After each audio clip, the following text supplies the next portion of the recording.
আমার চয়েস সবসময় ভুল হবেই। ইউনিক ইউনিক করে আমি এমন কিছু জিনিস ট্রাই করব যেটাতে আমাকে পরে পস্তাতে হয়েছে। সেটা হচ্ছে বিরিয়ানি। হ্যাঁ, আউদে গেছিলাম অনেক এক্সপেকটেশন নিয়ে, আর তোমরা তো জানো আমার এক্সপেকটেশনে জল ঢালবেই। এই দেখো জলের বোতল আউদে, যেটা খুবই সুন্দর ছিল। আর থালা গ্লাস খুবই সুন্দর, মানে অ্যাস্থেটিক আর কপারের ছিল। আর অ্যাম্বিয়েন্সটা তার থেকেও ভালো ছিল, পুরো হীরামান্ডির মতন। স্টাফ বিহেভিয়ারও খুবই ভালো ছিল।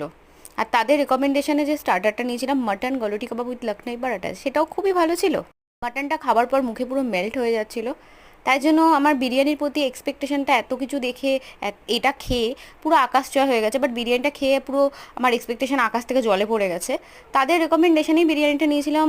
সেটা ছিল গোস্ত কিমা বিরিয়ানি। আর কিমা যেহেতু দিয়েছি, এক্সপেক্ট করিনি যে কোনো বড় মাটন টাটন আসবে, বাট আমি ভেবেছি টেস্টটা ইউনিক হবে, ইউনিক কিছু জিনিস হবে। মানে আমি বুঝতে পেরেছি যে কলকাতা স্টাইল বিরিয়ানি তো হবেই না, মানে আমি তো ইউনিক কিছু ট্রাই করতে গেছিলাম না। আর ইউনিক কিছু করতে গিয়ে এই বিরিয়ানিটার প্রাইস নিয়েছিল 679, যেটা আমার জলে চলে গেছে। বিকজ এটা আমি ঘরেও বানিয়ে খেতে পারতাম, একটু মাটনের ঝোল আর একটা সলিড মাটন কিমা করে মানে মেখে খেয়ে নিতাম। আমার কাছে তো এটা ওয়ার্স্ট এভার বিরিয়ানি আমার জন্য। বাট অনেকের ভালো লাগতে পারে, তাদের জন্য থামস আপ, বাট আমার জন্য থামস ডাউন। বাট আমার ভিডিওতে একটা থামস আপ মানে লাইক করে দেবে। টাটা।